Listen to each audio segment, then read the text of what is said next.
What is up everyone, Mark here. Welcome back to my channel, welcome if you're new. Today I'm going to be giving my top 10 for Eurovision 2024 Semi-Final 1. And as you can see here, these are the 15 songs that will be participating in Semi-Final 1, so these are the songs I will be ranking and reviewing. With that said, let us jump into my first qualifier, which is Luxembourg. This is Tali with the song Fighter. And if you've seen my tier list video, you will know this is not one of my favorite songs. I actually had it at the very top of C tier. However, I don't think it is bad, and there is a lot I actually like about this. Now, one of the biggest things I like is that the song is actually in English and French. I have said many times that I love entries that include their native languages, or at least any language that just isn't English. English is a great language, but I feel like it's a bit overrepresented at Eurovision, and I just love hearing something different. So having a bit of French in this song is good, even if most of it is in English. I also like the live performance of this song. The simple staging worked very well, the dancers were very talented, Tali had some great live vocals, and overall she proved to us that she can perform this song well and probably do a very good job in Eurovision. The only thing is the song itself. It's not that interesting to me. I find the song to be a little bit basic, and honestly I was expecting a bit more from Luxembourg, just given the fact that they are returning this year after so many years. When a country returns after that much time, you want them to bring something different, something new, something crazy even, to make a first impression for new audiences. But I don't feel that this song is achieving that. It just is very mainstream and similar to so many other pop songs that we all have heard. So that's why for me it is at the 10th place in my list of qualifiers. I think this one definitely deserves to qualify. Tali is very talented. Again, she's a great singer. The choreography is good. So just the song itself isn't my cup of tea. And for that, I will give this song a 7 out of 10. With that, let us move on to my number 9 spot, my next qualifier, which is Poland. This is Luna with the song The Tower. Really love the song itself. It's giving us this kind of Eurobeat energy that we don't get very often in Eurovision, even though it's called Eurovision. I think it's a very catchy song. It's very fun. I always have it stuck in my head. The song itself is the biggest pro for me here. The concern I have is whether Luna will be able to pull off these vocals live, whether she will be able to keep up with the pace of the song, because it is very fast paced. And I'm thinking back to Austria 2022, the song Halo, where the lead singer had some trouble keeping up with the song and some trouble in the pre-parties as well ahead of Eurovision. And in Eurovision, she was okay, but she still had some trouble keeping up with the fast pace of the song, and that showed, and unfortunately that entry did not qualify. So I have that concern, and I hope Luna does well. I hope she works on her vocals, and I hope she's not sick or anything when she goes on stage. I really want her to succeed in Eurovision. I want her to qualify. However, still a really fun song, one of my favorites this year, and just one that I listen to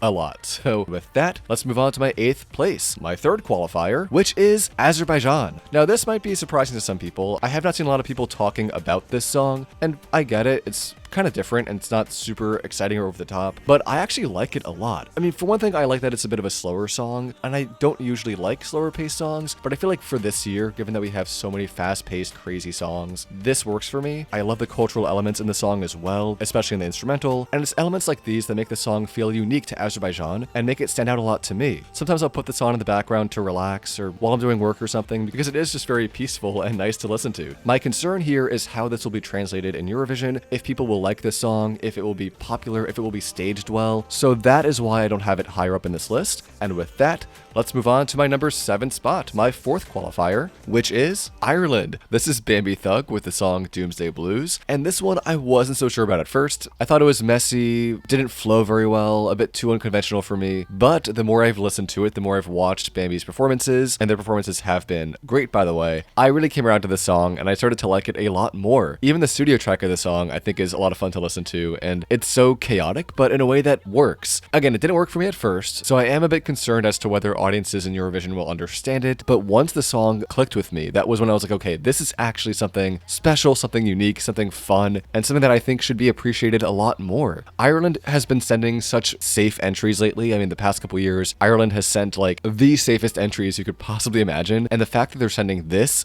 year, it is actually great to see. It is like Ireland could not have gone for something more different. I respect it, I appreciate it, and I actually kind of love this song. Now again, it's not the strongest overall, right? It's not as strong as some of the other ones I have on this list, so I'm not going to give this like a 9 out of 10 or anything. I'm going to put this at an 8.5 out of 10 for now, but it is still growing on me. I still find it so much fun, and I really cannot wait to see what Bambie Thug gives us in May. So with that said, let us move on to Slovenia. This is Raven with the song Veronica. I really like this song. It gives a bit of a Lady Gaga sort of energy to it. The way it sounds, the way it's presented, presented, especially the music video. Now I will say, I was skeptical of it at first because the song was good, but I didn't find it outstanding, and I wasn't sure if Raven would be able to hit some of the vocals that are in this song, but seeing Raven perform this live, she is great. Now I don't listen to the song that often. It's not my favorite overall, it's not really my type of music, but I do love Raven as an artist. I think she is amazing live. One of my favorite performances from her of this song is this performance here, and she just did such an amazing job with this song. This softer acoustic rendition of it is just incredible. I love it.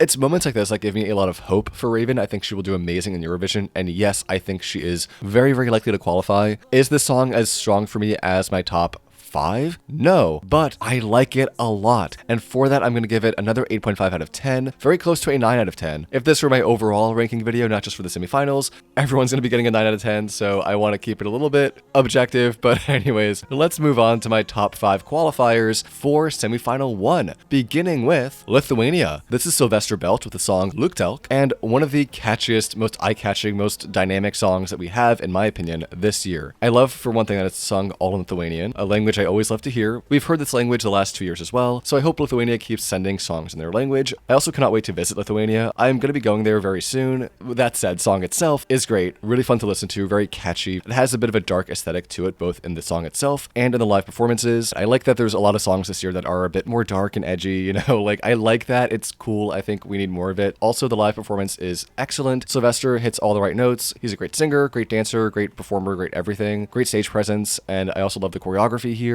I love especially the dance break. So yeah, overall, this is great. Is it as strong as my top 4? Not in my opinion, but I like this a lot. It is one of my most streamed songs in Spotify of the entire Eurovision season. I'm going to give this song a 9 out of 10, and I just cannot wait to see what Sylvester gives us in May. Moving on, my top 4 qualifiers of this year, beginning with my number 4 spot, which is Portugal. This is Yolanda with the song Grito, and this one is an absolute standout. Actually, when I first heard it, I liked it so much, I was like, this could be my winner, but I did end up holding off on that. I still love the song a lot. It is so cool, so interesting, so dynamic. Grito means scream in Portuguese for context, and the song is about Yolanda's struggles with mental health. So the way I interpret it personally is that the scream that she's referring to, which you also get to hear at the end, is that feeling of wanting to scream but almost not being able to, having that inner turmoil, that strife inside you that is just begging to be let free. The song is very relatable if you read the lyrics. I'll put some on the screen here. A really interesting, dynamic song with a great live performance. Yolanda did a fantastic job with her vocals. I mean, a fantastic job. Great dancers, great choreography, great everything. The staging is also so simple. Yolanda is not getting out pyro or flashy lights or any crazy LEDs or anything. It's a very almost peaceful performance, which I find interesting given the theme of the song. But there's also a feeling of rising tension towards the end, which culminates in this moment here, my favorite moment of this song.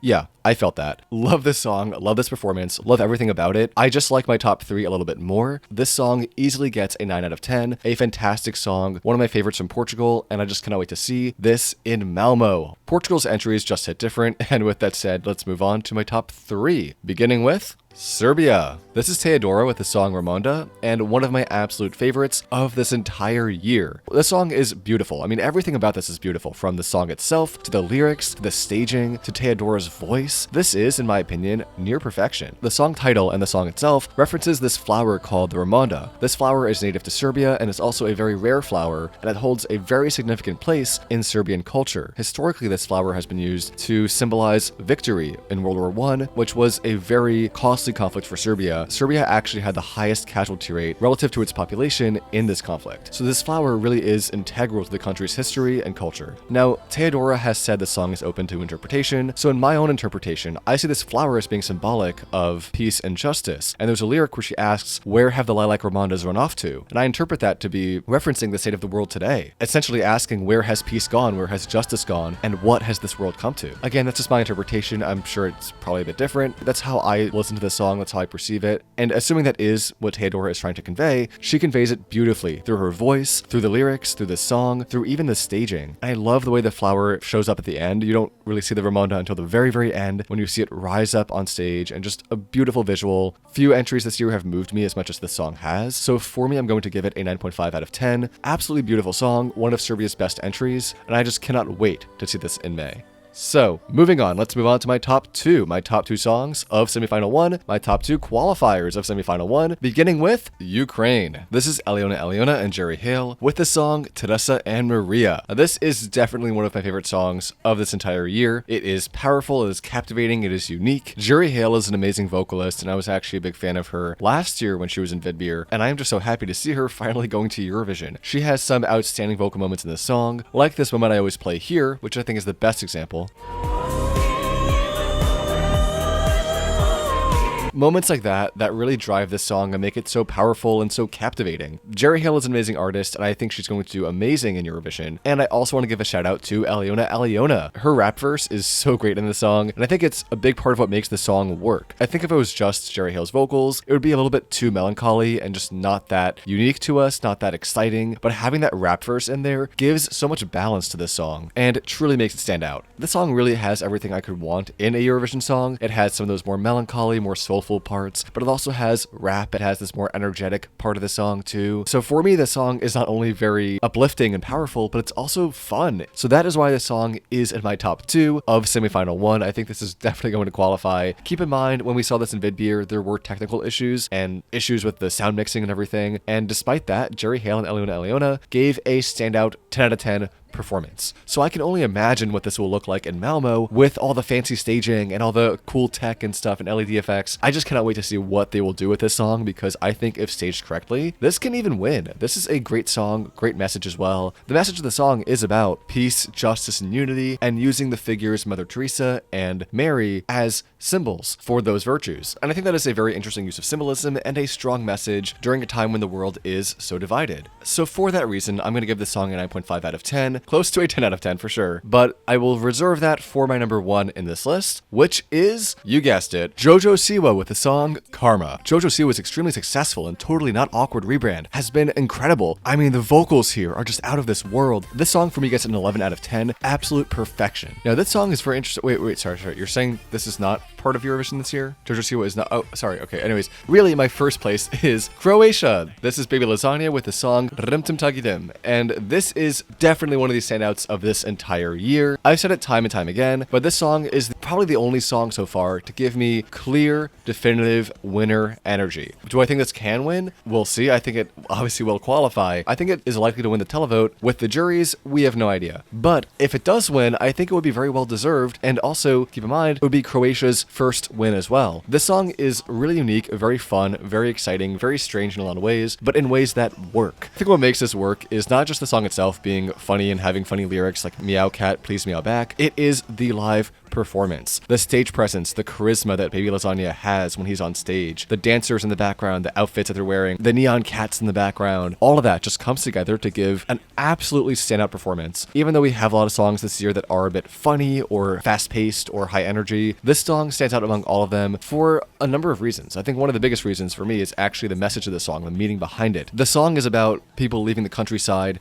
for the cities and for more opportunities and the anxiety that that brings with it, or just leaving home in general. And that is a message that I relate to, and I think a lot of other people relate to as well, the anxiety that comes with that. And it helps a lot of us, I think, have a personal connection with the song and with what Baby Lasagna is describing here. And from what I understand, Baby Lasagna has had the same experience. I think he's probably having a lot of anxiety now just going from Croatia to Sweden to go perform in Eurovision. And I think because of that, the song sounds very authentic to him as an artist and doesn't feel as, I would say, forced or fake in some ways as entries like, for instance, No Rules, which is Finland's entry this year, which in my opinion just feels like they're trying too hard to be funny. It doesn't feel like it's coming from the heart in any way. It doesn't seem authentic. And that is the key word here, authentic. This song feels authentic to Baby Lasagna, even to Croatia, because in Croatia, a lot of young people are leaving the countryside, are going to cities, or even leaving the country completely for other opportunities. And that is a huge thing in Croatia, a huge demographic shift that we are seeing right now. So the song just has a realness to it that you just don't get in a lot of other entries this year, at least not from a lot of the funnier or even joke entries we've gotten. And that's why I like the song a lot. I find it to be relatable, I find it to be funny, I find it to be exciting to watch. Every time I review this song, I always highlight this one moment here, which was when the song clicked for me, when I realized, okay, this can win.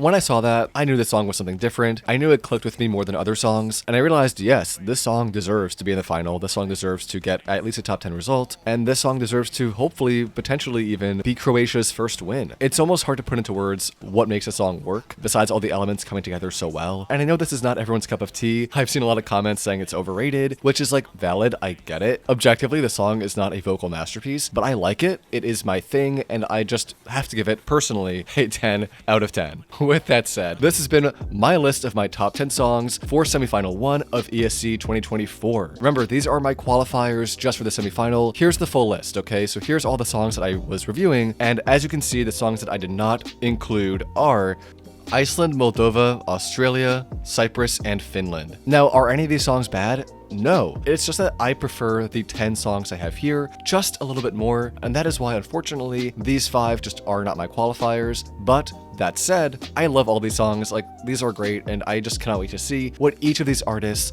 give us in Malmo. So, with that, thank you all so much for watching. I will do a similar video for semifinal 2, so stick around for that. I really appreciate all of your likes, comments, subscriptions, and support. Please let me know what you think down below, and who are your 10 qualifiers, or even your top 5, top 3 qualifiers for the semifinal. Let's start a discussion down below, and I will see you all in the next one. Peace.